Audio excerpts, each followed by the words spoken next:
Western Spring Television. Ours it is.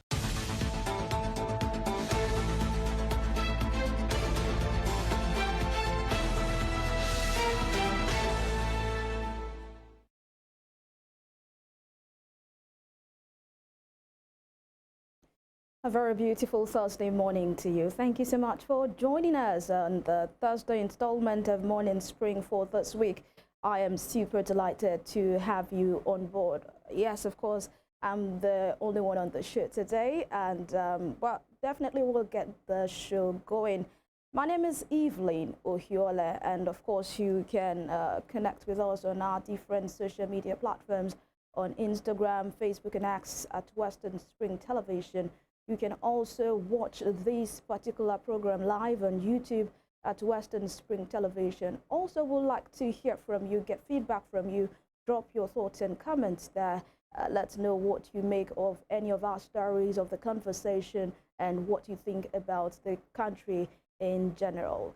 Yes, you know how we do it. We begin with the newspaper review, and later on we move on to the conversation. Where we are going to be talking to a critical stakeholder about something that is very, very important in our country. Before we move over to the newspaper to check what stories are making headlines on the front page of these papers, yesterday there was a move in Ondo State by Governor Lucky Aiyedatiwa as he, dissolved the cabinet, and he asked the commissioners to, to report or to tender their report to the next person in line, the highest person in the civil service, the permanent secretary, or the next highest person in the civil service, to hand over to those people. And it has actually got people talking about what is in Ondo State. The governor just has like 1 day or 1 year rather in office before he recontests, and people thought he could have actually worked with the cabinet members the late Governor Rotimi Akeredolu worked with before his demise. This move by Governor Lucky Aiyedatiwa is considered by some people as a political move, and also in preparing to contest for the governorship seat in Ondo State. Of course, people are talking, different stakeholders in Ondo and in the country speaking to that. From Ondo State, in Plateau State, we heard what is going on in Mango local government area. The crisis is still on, and the Governor Caleb Mutfwang yesterday actually declared a curfew in that particular local government, but it seems the crisis has not abated. There are still killings, there are still chaos, and we hope that the security agencies can, swing into action and douse the tension in that particular local government area. Plateau has been in the news for sad stories in the past weeks, and we just hope that we can hear something good from Plateau State. And of course, lastly, the president traveled to France yesterday on a private visit. What is private? Nigerians are asking. Why can't the president be open to his people on why he's going to France? And people have actually put this word private to mean he's going for some health checkups, but what is special advisor on media and publicity, released yesterday, Chief Ajuri Ngalale said that the president has gone for a private visit in France. All right, all of that happening in the country, and of course we will hear more, and we will also see more in the coming weeks. We'll go for this break. When we return, it will be time to take the newspaper review. Do not go anywhere.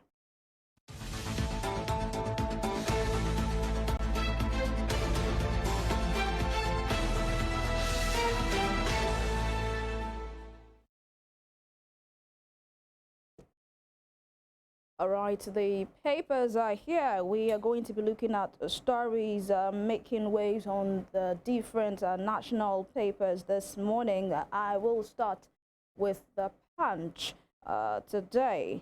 And the Punch has a Forex scandal. EFCC probes $347 billion funds, summons foreign firms with riders, industrial companies, banks gets lion's share under Emefiele. Social services receive least Forex allocation. An anti-corruption agency deepens Forex scandal probe. Detectives may grill 5 foreign companies next week. That's that about the particular story. Still on the Punch newspaper, 4 billion naira theft. EFCC lines up 15 witnesses against Obiano. And bottom strip of the Punch newspaper this morning, Afenifere demands state police scraps Adebanjo's leadership title. Of course, we saw a rejig in the leadership architecture of the Afenifere yesterday, in the socio-political group Afenifere yesterday, where the position of Pa Adebanjo was, abrogated. Let's move away from that. 10 Ibadan explosion victims still missing. This is coming from Residents Association, and that story is on page 14. We remember the explosion that rocked the city of Ibadan at the Bodija, new Bodija estate in Ibadan some weeks back, where we had 5 fatalities, 77 people were injured, and about 58 houses destroyed. Now, the Residents Association, as in that particular area, have said there are still 10 people that have not been accounted for. They are still missing, and we hope that the right authorities can get to work and let us see how to bring these people back to their families, because I'm sure the rubbles must have been cleared, so we do not think we still have people under the rubble. So these 10 people, we have to account for them. Where are they at this time?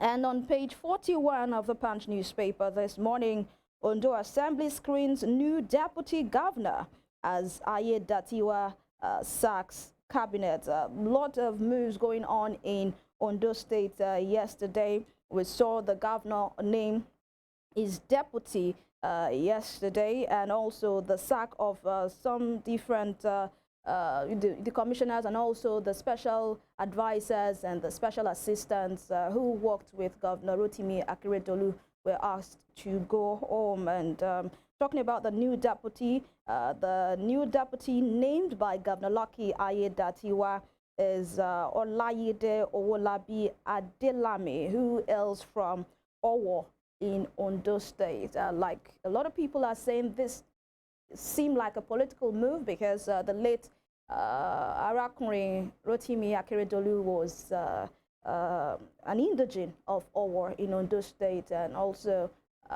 Governor Ayedatiwa picking his deputy from Owo seemed more like a political calculation, but then we have our fingers crossed as to what will happen later on in the coming months in the state. Move to the top strip of the Punch newspaper this morning. PDP LP ask questions on Tinubu's France private visit. Like I said, the details of that visit were a little bit, shrouded in secrecy, if I should put that word, because it was just said that he's going to France for a private visit, and Nigerians have been asking to what end, why is he going to France? What is the meaning of private? Is he going for a medical checkup? Is he going to attend to his health? Is it on business? Is it on holiday? Is it an annual leave for the president? I mean, he's a public figure, and they believe that he is accountable to the people who put him in office. So people have been asking questions. And on page 31 of the Punch newspaper this morning, FIRS projects 19 trillion naira revenue in 2024. 19 trillion is huge, if you ask me. And CBN, fan relocation, presidency, others tackle Ndume. If you notice, the senator actually faulted that relocation of the CBN, some departments in CBN, and also the headquarters of the Federal Airport Authority to Lagos, saying that it is a wrong move by the president, and also he said that it's going to boomerang for the president politically. But of course, here on the Punch newspaper, we can see that the presidency and other people have reacted to the position of Senator Ali Ndume. That will be all for the Punch newspaper this morning. From the Punch newspaper, we move very quickly to Daily Trust newspaper. Let us see what news trending, making waves on Daily Trust newspaper this morning. Plateau crisis. Pregnant woman gives birth in open. With triple riders there, children missing as death toll rises to 43. This is according to GNI and MDA. Christian Muslim leaders point fingers at security agents, and we are working hard to restore peace, says Plateau government. And you can find that story on pages 3, 4, and 25 of Daily Trust newspaper this morning. Still on Daily Trust, Ondo Governor picks S. Nas Clark as deputy, dissolves Akeredolu's cabinet. And Shatima, Sultan Abdusalami, others prefer solutions to insecurity in the north. And you know, we are a people that talk. People say, let us always walk the talk. We have had solutions preferred by people in government. We have had solutions preferred by security experts as to what to do. But it seems for every solution we walk away from it. Or is it that the government are not trying to, they don't want this insecurity to end? That's what people are asking. Is it that they do not want this insecurity to end? Because security experts, the people, stakeholders have been preferring solutions, things that can, you know, end insecurity in the north and also in Nigeria. But we still see the insecurity situation increasing on a daily basis. Away from that, okay, we have 21st Daily Trust Dialogue Holds in Abuja. That will be all for Daily Trust newspaper this morning. And from Daily Trust, it is Nigerian Tribune. Today, 25th of January 2024, and it is a Thursday. Gunmen defied curfew, killed 25 in Plateau local government, and several houses, markets burned. That story is on page 13 of Nigerian Tribune for today. This is a devastating news coming from Plateau State. 25 people killed, houses burned, markets burned, and we remember the one I took at, on Daily Trust, where a woman gave birth in the midst of this crisis, in the midst of this chaos. I just want to imagine, I do not want to imagine rather, what these people are going through. Still on Nigerian Tribune, aftermath of Supreme Court judgment, fears mount over Lagos waterways assets. And only 43% of 6,000 schools in Nigeria meet minimum safety standard. This is according to UNICEF, and if you remember, yesterday, January 24, was the International Day of Education, celebrated everywhere in the world. And FG will review concession agreement for 43.2 billion naira Ibadan dry ports. Others, that story is on page 22. And still talking about the Ibadan explosion, number of fatalities still unknown, persons still unaccounted for. This is coming from the Residents Association, and we see that picture on Nigerian Tribune, a section of the site of last week's explosion at Bodija area of Ibadan, now clear of debris, and we can see it all leveled up in the front page of Nigerian Tribune. And on page 11, no plan to relocate federal capital from Abuja. This is coming from the presidency as Okukwe blasts Ndume over comment on relocation of CBN fan offices to Lagos.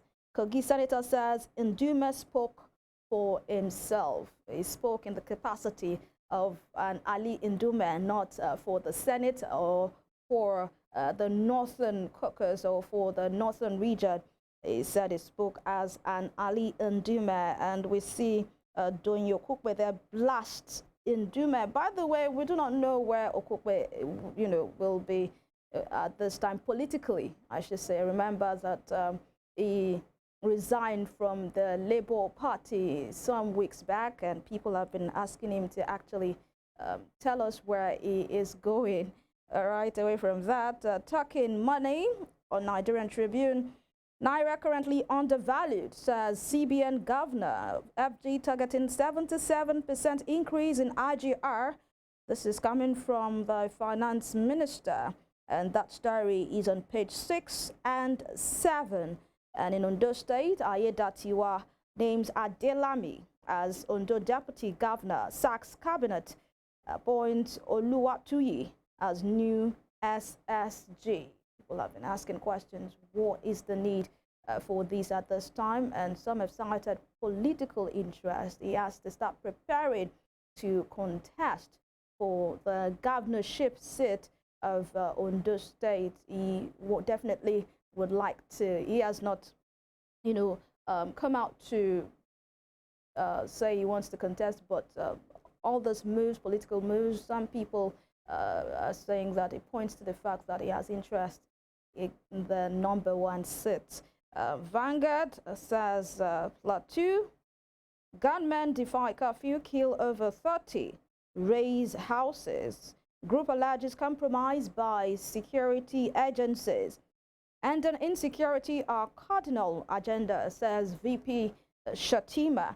And you can see page 7 for the details of that, and that's on Vanguard newspaper. Vanguard newspaper this morning. Money laundering charge.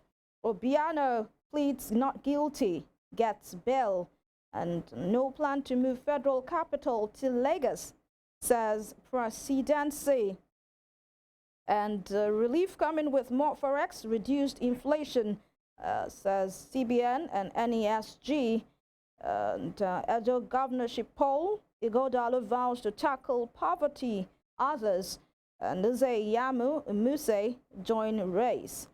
And let's see the top corner of Vanguard newspaper for this morning. Roads, okay, price of rice up 81% in 1 year. Onions rise by 123%. Roads, FG meets Elumelu, Dangote, others on PPP. And Main Street takes over $1.3 trillion Zungeru power plant. That's on page 5. And from page 5 to page 25, FG's revenue trapped in commercial banks, says RMAFC. And in Nasarawa airstrike, victims still awaiting justice 1 year after. This is coming from Amnesty International. Remember the airstrike that happened in Nasarawa about a year ago. And victims are still awaiting justice after 1 year. And on page 28, Ayedatiwa picks deputy, sacks cabinet members. And let's see. Talking sport, AFCON 2023, Cameroon's game with Eagle will be our easiest match, says Odegbami. All right, Nigerians are asking, are the Eagles back on track? Do they have their mojo intact now? Because the past 3 games they've played, as in the group stage, has not been, very, very commendable. People think they can do more. People think they're not playing as a team. People think the coach, Yosef Pissarro, is not doing his best as to getting the team together. So let's see. Odegbami says game with Cameroon is going to be the easiest match. And Mr. and Mrs., let's check this out. If she's not, and this is Mrs. Talking, if she's not your mistress, why would you accept this small yam from her at the price of 6,000 naira? Give me one good reason why I shouldn't go and deal with her. This is daylight robbery. And of course, Mr. says, do not take the law into your hands. Report all robbery cases to the police. And that is like a subtle advice. Do not take laws into your hands. There's no need for jungle justice. If you really, you know, have evidence against someone as doing what is not right, it's better you go report to the police and allow the law to take its full course. I know some people have this distrust. There's a huge distrust. Talk about the people and the security agencies, especially the police, but we have to give them that benefit of doubt. And I tell you that the police are also doing a very good job. Yes, so we should try as much as possible to encourage them whenever we can. And the last paper for this morning that I will be looking at is The Guardian. The Guardian newspaper for today. And 1999's constitution's wear and tear, endless reviews, amendment cost National Assembly 1 billion naira yearly. I'll take that again. 1999 constitution's wear and tear, endless reviews, amendments cost National Assembly 1 billion naira yearly. And that story is on page 6 of The Guardian. And time to revamp Nigeria's criminal justice system. Abubakar Shatima prefers solutions to insecurity. And, you know, we can trust The Guardian to actually provide some figures, to provide statistics about their story. And for that particular story of the endless review of the 1999 Constitution, we have the constitutional amendment and, you know, money expended on it every year or since 1999. Away from that, Abubakar Shatima prefers solutions to insecurity. CBN targets 21.4% inflation, says Naira is undervalued. Afenifere sacks Adebanjo as acting leader, abrogates deputy leader position. And Ayedatiwa Jazep for Guba race nominates Akeredolu's Kinman as deputy. 30 people killed in Plateau amid curfew imposed on Mango Council. And lastly, on the Guardian newspaper this morning, special economic zones attract over $66 billion FDIs and 620 billion naira domestic investments. And these are all stories making waves on the Guardian newspaper for today. You know, it's been a wonderful time on this particular session. A lot is going on in our country, and you know, we sometimes we don't know how to keep track, but we will always keep track. All right, this is still Morning Spring, and we've wrapped up the session. Talk about the newspaper review session for today. We go for this break, and when we return, we will have a discussion on the economy of Nigeria, most especially on the continuous depreciation of the naira. At this point, the naira is trading against the dollar at 1,400 at the black market, the parallel market, while at the official you know, market, it's trading for 950 to a dollar. Nigerians are concerned, stakeholders are concerned as to what is going on, and currently inflation sits at 28.9%. What are we going to do? What should we be doing? What should the CBN be doing at this time? When we come back, we'll be speaking to a business strategist and a finance expert, Mr. Yose Ashida. You do not want to miss that conversation. This break, and we'll be right back.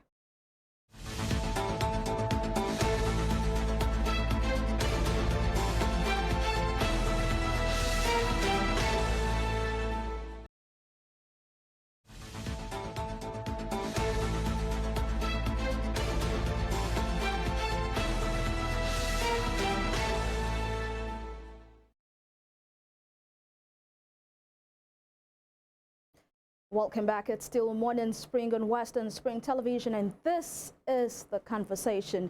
Like I said earlier, we are going to be looking at a critical situation in our dear country, Nigeria. In December 2023, a Bloomberg report announced Nigeria's naira as a third among the world's worst performing currencies in that year. Of the 151 currencies tracked by Bloomberg, naira was the worst performer after the Lebanese pound and the Argentine peso. 25 days into the year 2024, and it seems the curse of a depreciating naira lingers. When the administration of President Bola Ahmed Tinubu kick-started, naira exchanged for 460 to a dollar at the official market, while it went for 780 to a dollar at the parallel market. New reforms were introduced by the Central Bank of Nigeria in June 2023, such as the unification of all the segments of the country's FX window and allowing market forces determine exchange rate caused by a sharp devaluation. And today, 25th of January, naira exchanges to $1 at about 980 naira at the official market, while it is about 1,400 to a dollar. Yes, you heard me right. 1,400 to a dollar at the parallel market, also known as a black market. While some finance experts see a silver lining in this dark cloud, most ordinary Nigerians who want food on their table and money in their pockets see nothing but poverty, hunger, and doom looming. It's sad that at this rate we are in this country, this cannot get you a dollar. This can't get you a dollar. And this will not get you a dollar at the parallel market. What do we have in our hands? Now, to help us interrogate this issue and Nigeria's economy in general, we are joined by a policy and a business expert. He is the managing partner and senior consultant business and strategy at Asda's Partners Consultant. Mr. Yusuf Asheda joins us online. Good morning to you, Mr. Asheda. How are you doing today? I'm very good. Good morning. Yes, it's always a pleasure to have you on the show. Same here. So let's begin, Mr. Asheda. I don't know if you actually listened to my introduction. How worrisome are these figures, Mr. Asheda? 980 naira to a dollar, 1,400 naira at the parallel market. In the past 2 weeks, naira has passed the 1,000 naira to a dollar threshold at the official market. Tell us, how bothered should we be at this time? Is this a time to put on our financial life jacket, or you just see it as one of those things, there is no cause for alarm? Well, I think all of us are feeling the impact of the decelerating speed of naira, or depreciating speed of naira. It is very worrisome. There's nothing normal about it. The government ought to have done something, or should be doing something. The most worrisome part is the fact we're not seeing something being done in that direction.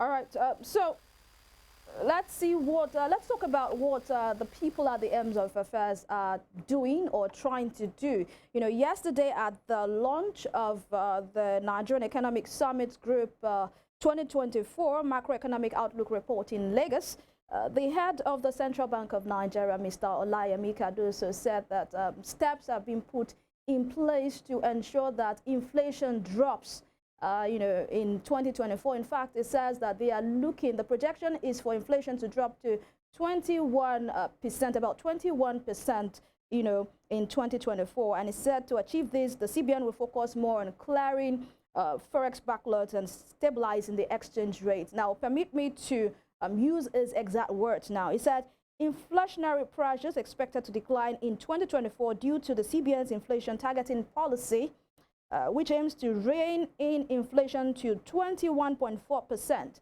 And this will be aided by improved agricultural productivity and the easing of global supply chain pressures, benefiting businesses by boosting consumer confidence and purchasing power.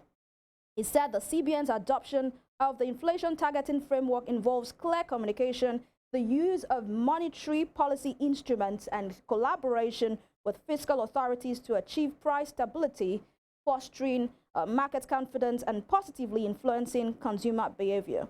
Now, Mr. Ashoda, do you think that the CBN governor, Mr. Cardoso, is just playing to the gallery, or he understands this Nigeria problem and all what he has stated, I mean, all what I read out earlier, will bring our inflation rate from 28% to 21%? Well, I have to say that, let me correct myself from my last statement, that the government is not doing enough. Not that they're not doing anything. Okay. That has to be said. And then from the statements by Mr. Cardoso, to my mind, he understands. The statements are speaking to the problem. So the solutions that are expected to be put in place are some of the things that he's saying. What we have been having in the past is the fact that the government and the arms of government are not working together. Mm. For example, the CBN only have power to change fiscal policies, but there are physical, substantive, policies and efforts that ought to be made by the executive arm of government that we're not seeing. What I mean by executive arm of government, I mean the ministries, maybe this Ministry of Agriculture, solid minerals, including the management of the petroleum sector. So these are things that ought to be working together in order to be able to achieve the kind of result that we have. Now, what CBN has been doing for the past 5 years, 6 years, in trying to manage the economy is tweaking the policies, and we usually say that that is just like window dressing the problem, because it never got the problem solved. Now, but from what Mr. Cardoso is saying, that okay, they're going to improve on agricultural output, and then look for ways to manage trade, international trade. Maybe they are trying to look at to reduce our our trade deficits with the world. So these are things that ought to be done in collaboration with other people in the Nigerian economic space. So the CBN could control the policies, but what is being done in terms of in agriculture, so to increase productivity and to improve output, those are things that we want to hear, and not from him, but from the maybe the Minister of Agriculture. And I will always say that agriculture management in Nigeria and most other parts of the world is not the business of the federal government, it's the business of the state government. So what the federal government could do is to be able to support and facilitate at the national level of the the production across the different states. So what are the state governments doing? What is the ministry doing about cooperating with the states and corporations among states to improve on agricultural output. That is number one. So if you're not doing anything that, if you're not doing anything in that direction, or if you're not doing enough in that direction, we cannot say that we have confidence that there will be improved agriculture. Then again, you have to work on export. Now we have talked about this many times on different forums, including here. You know, when we talked about facilitating export such that you have a free highway for small and medium scale companies or firms to be able to export. You know, so that way we can say, okay, we are bringing in more dollars. You know, all of the things that we're talking about here, they are models that can that we should be working with. Okay, so we look at the pressure on Naira. The reason why we have pressure on Naira is because we don't have enough dollars in the system. So one of the things to do, ways by which we can reduce pressure or demand for dollars is that, number one, we do import substitution, whereby you are producing what you are importing locally. That will reduce demand for dollars. Then if you are earning more, then again that puts more dollars in the system. So imagine you are maybe demanding less of dollars, and then you are earning more dollars. It's suddenly Naira will begin to appreciate. So those are things that needed to be worked with in that direction. So if you are not talking about bringing in more dollars, earning more dollars, then you have not even started. Then again, okay, yes. So now they are trying.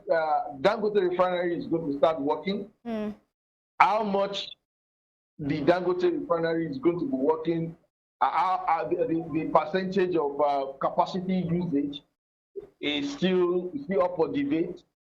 And then, of course, you know, we've talked about the Port Harcourt refineries that we are hoping that will work. Again, we have said that, no, federal government needs to hands off all these refineries and let it be all private. In fact, the best way to actually do this is to sell those refineries at $1, so that whoever is going to be coming in is going to put in the investment to be able to repair the refinery and bring it online. You see, so these are the things that we want to see. So selling it at $1 to people or interests that can actually make it work. Because these refineries are outdated. I need to get that clearly, Mr. Shada. You said they should sell it at what? $1? Is that what you said? $1. Really? Yes. How does that work? How do you sell a whole refinery at $1? Yes. You see, these refineries are outdated. Okay. If you look at how much money has been spent to repair and refurbish and bring them online, and they are failed, if you put them together,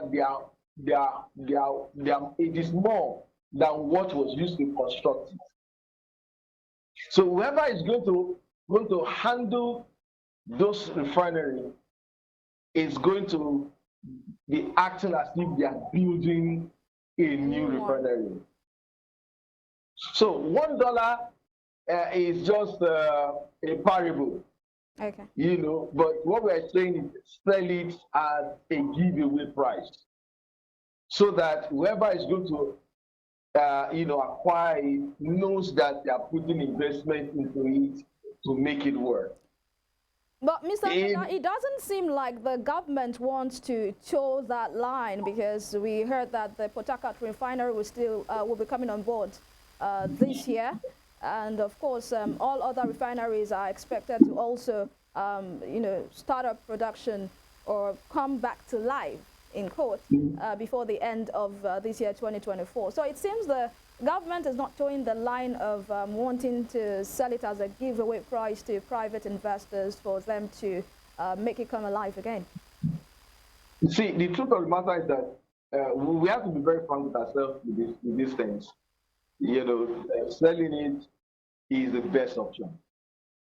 So the government can then stand at, as a regulator, and of course, there's taxes to be gained from these things, rather than put the Nigerian money into it.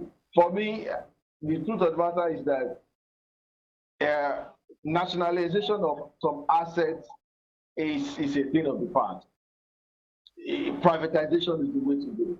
So let's just leave that. But that is the right approach, to my mind, and a lot of professionals, you know, told that line too. So we've talked about that one. So with regards to what Mr. Caruso said, if the refineries are working and the state governments and the federal government are able to make the agricultural sector to work, we're going to have more than what is saying. I mean, that projection of 21% reduction in inflation rate, it is doable only if the other part of the equations are taken care of, as the CBN is also adjusting the policies to make the business environment more friendly. All right. You have mentioned agriculture. You've also mentioned exports as you know, some of the things that we should be doing as a country to leave this quagmire, economic quagmire that we find ourselves. And I'd like to ask you, you know, during the build-up to the 2023 election, one particular presidential candidate kept on saying, from consumption to production. That is, Nigeria needs to produce more if we want to actually move away from this economic situation, this dire economic situation that we find ourselves. And of course, when we talk about devaluation, when the Naira was devaluated last year, you know, it makes a domestic currency less expensive than other currencies. Now, there are two implications. I want you to fault me here, Mr. Asheda.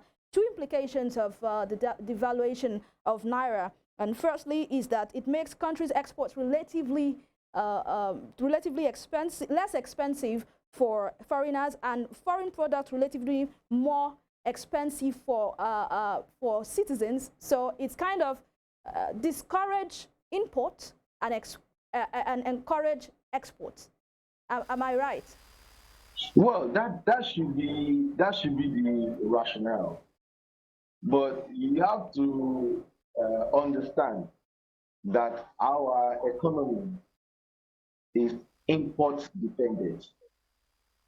So the reason why we're having the level of depreciation of Naira or devaluation of Naira, which according to some experts, has crossed the line of the actual value of Naira. So that Naira now is undervalued. Huh? Okay. So that is one. And again, it's a function. Can you explain that to a layman? You know, a layman watching this now. When you say Naira is undervalued, can you just you know, just explain that further? Now, the purpose of or one of the purposes of let's say the reason why they want to devalue Naira is because they felt that Naira is overvalued, okay. Which is a function of our balance of trade, how much we are earning against how much we are selling internationally. Now, what has happened now, or what's happening now, is that Naira has gone below the level of valuation that should be.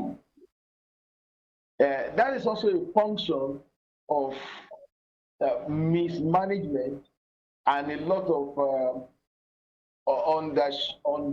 underhand, on the table, trading and speculation that are taking place against dollar and naira. So these are some of the things that we're talking about, and the reason for that is because there's a poor management of the devaluation process. Now, so I hope that explained that.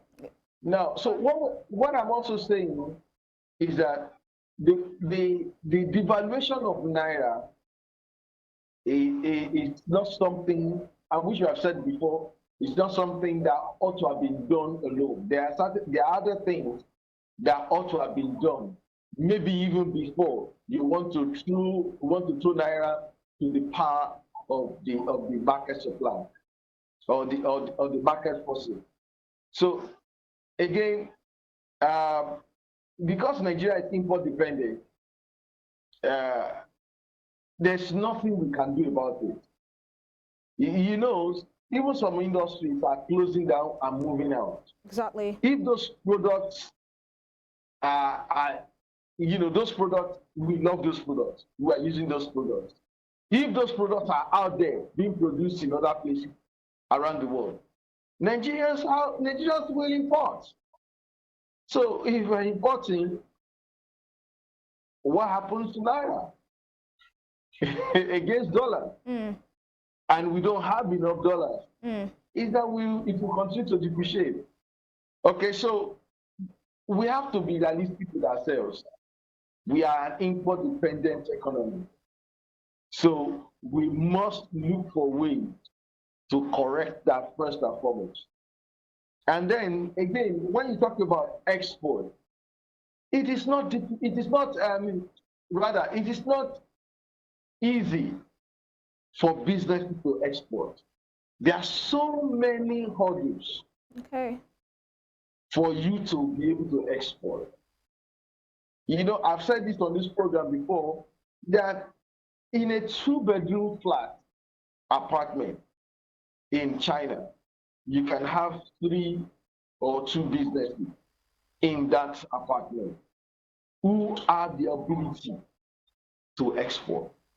I mean, as for them to, as people, small store are exporting in China. So what do we have in Nigeria? So if our goods are cheap because of the valuation of naira, are we taking advantage of it? So that's one of the issues. So the devaluation of naira was not to help Nigeria or the Nigerian businesses to be able to take advantage of lower cost products in the international market. No.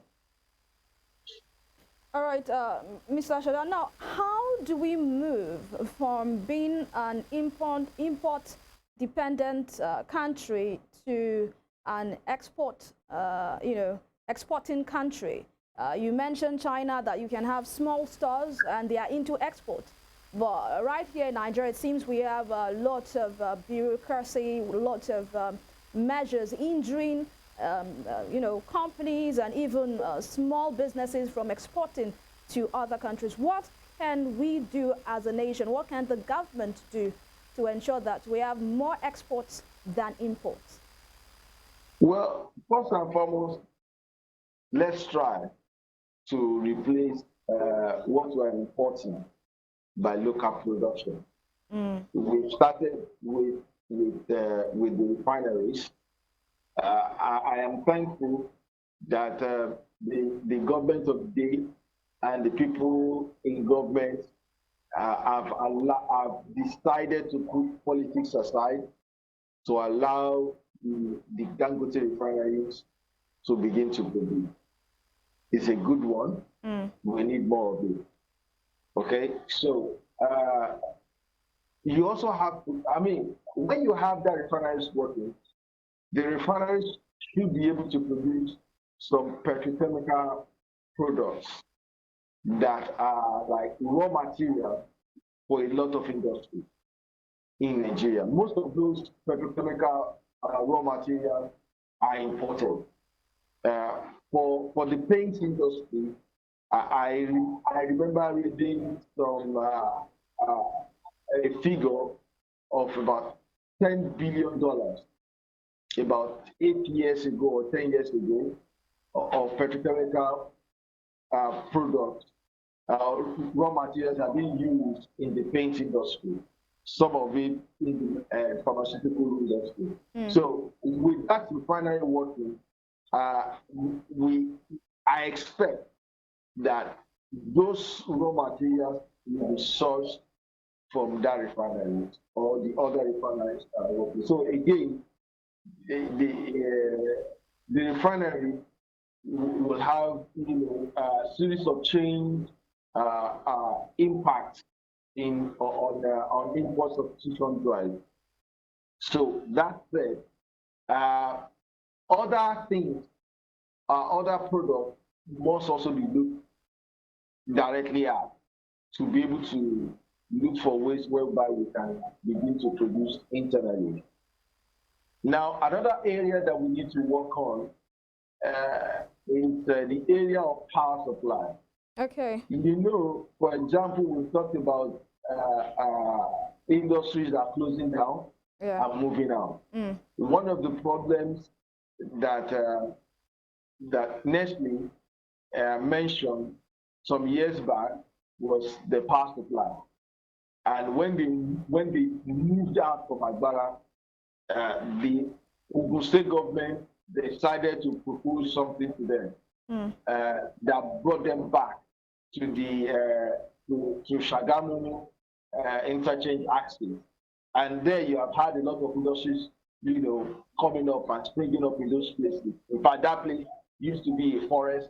Now that place is becoming an industrial hub because the government decided to bring channel a gas line to be able to power their gas turbines. So that tells us about the impact of power supply. So that power supply is something that government really need to work on. And we've said this many times over, that they have to decentralize power production and distribution in Nigeria. Let each region, each state, or a collaboration between states produce their own power supply. So of course, some areas will develop more than another, but eventually every area will come up with their own specific area of advantage. So the last government has removed power production from exclusive lists and put it in concurrent lists, which made that state governments can be able to produce their own power supply. Can be able to produce their own power and distribute. So they really need to break up what we call the national grid and let the regions and collaboration between states begin to produce for them. Of course, there may be some states that will be at a disadvantage, but those states are not many. So what we should do is that you should find a way of channeling excess production to those places. So, decentralizing power supply and power distribution in Nigeria and production is very key. So that's one thing. That's another thing that needed to be done ASAP. It will not only benefit the big industry, it also benefits the macro businesses in the Nigerian space. So, to my mind, quickly, just itemize one or two things. Okay. I'm telling you, that's what I think should be done. And we have to get rid of multiple taxation that is crippling a lot of our industry. So, and then of course, maybe you want to entice new investment in the country. You know, if you have done import substitution to some extent, you have fixed your power sector, at least for some states. You know, when you talk about power supply, you only need to develop. You need to start with some states.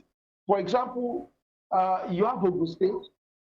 Lagos State is being taken over mostly by residential and you know, residential, you know, the land in Lagos is taken over by residential, you know, for residential purposes. Yeah. But you have land in Ogun State that are mainly for I mean, sections of the state that are mainly for industrial, you know, and then of course you have Oyo State, which can, you know, which traditionally has an industrial base. So those are states that you can think about that you should ensure that you have, you know, regular power supply. River State, around Port Harcourt, actually, you have Kaduna, you have Kano, you know, you have Abuja, and you know, across the you know, the state, the country like that. So you have those industrial hubs, Jos, you know, those are places that you should begin to think about. Let's make this place. Let's ensure that this place have regular power supply, and then ensure that you are able to extend, you know, tax holidays to investors that are ready to come into the country in those places. And then, of course, you know, for me, I don't understand the rationale behind the fiscal policies of the CBN by increasing the interest rate. You know, because the interest, you know, some of the problems that we're having is that we just speak examples of copy and paste policies from other countries and then begin to implement it in Nigeria. Why do we have inflation in Nigeria? Is it because we have too much money? No, certainly not. It's because the cost of production is going up. So why would you want to increase the cost of finance?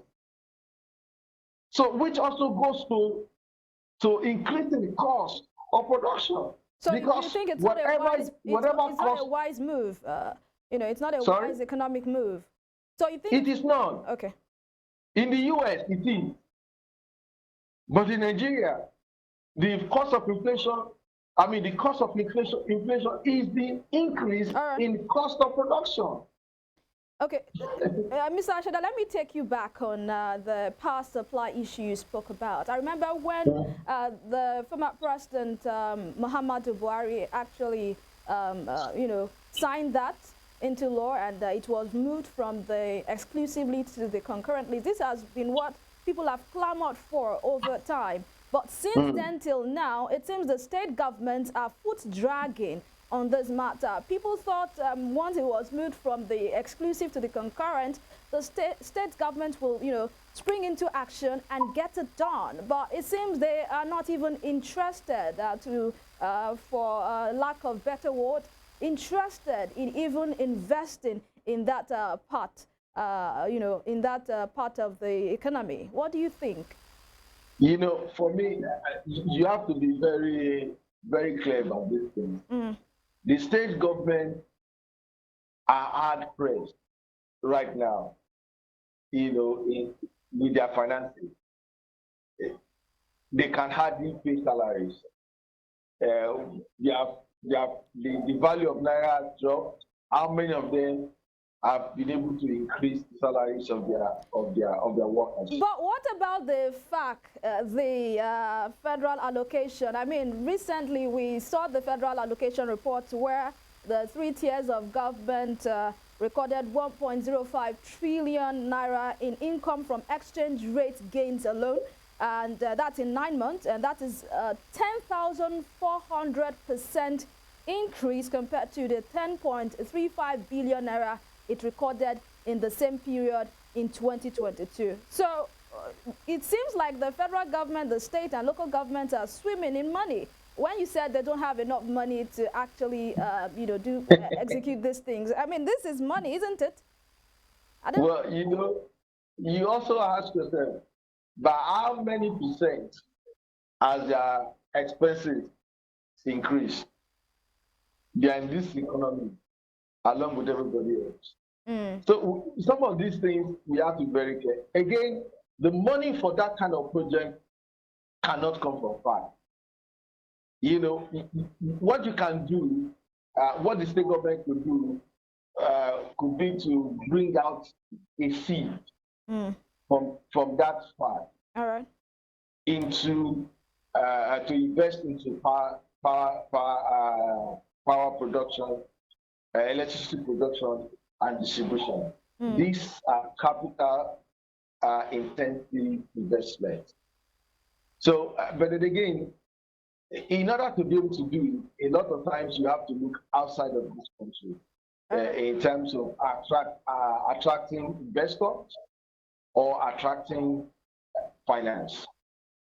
So, but then after you have done that, the chances of you being paying back is a big deal. All right. Yeah. Okay, so we are pressed for time, Mr.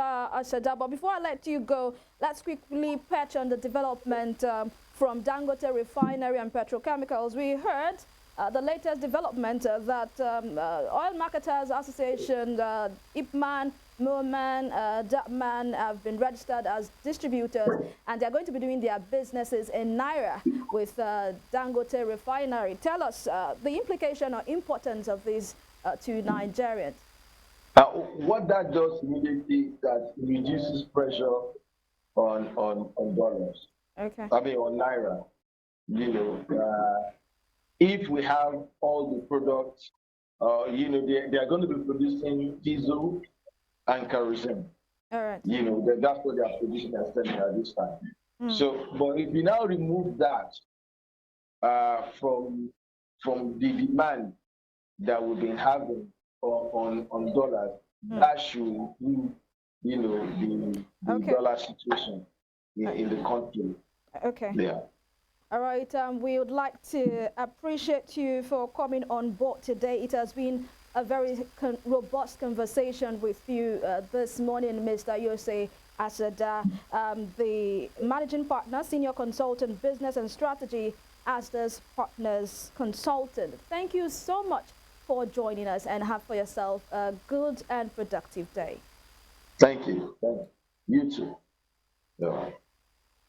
All right, that conversation there with Mr. Ashada talking to us about the Naira, the pressure that is on the Naira at the moment, what government should be doing, what they should not be doing, and what, as a country, the federal, the state and local government, what actions we should be taking at this time. He actually said a whole lot, giving preferring some solutions, economic solutions to what we should be doing, and also some policies by the CBN. He said some of these policies are not wise enough, and the CBN should actually do more. And that's the size of the conversation today. I really didn't want it to end, and I'm sure you also, we have learned a lot from Mr. Yose Ashada today. And we'll wrap up the conversation at this time. Thank you so much for being a part of our world. Remember that you can watch a recap of this show on our YouTube page, YouTube channel rather, at Western Spring Television. You can drop your thoughts and comments there on what you think about the depreciation, the continued depreciation of the Nigerian Naira. Also, you can connect with us on our different social media platforms on Instagram, Facebook, and X at Western Spring Television. Tomorrow will be another time, and it will be the TGIF edition. Thank God it's Friday, and as you know that it is my best day of the week. I look forward to Friday every Thursday, and I look forward to the weekend, or to Saturday every Friday. If you understand, you understand. My name is Evelyn Ohiola. Ensure to stick around for spring trends that will be coming right after this. Do not go anywhere.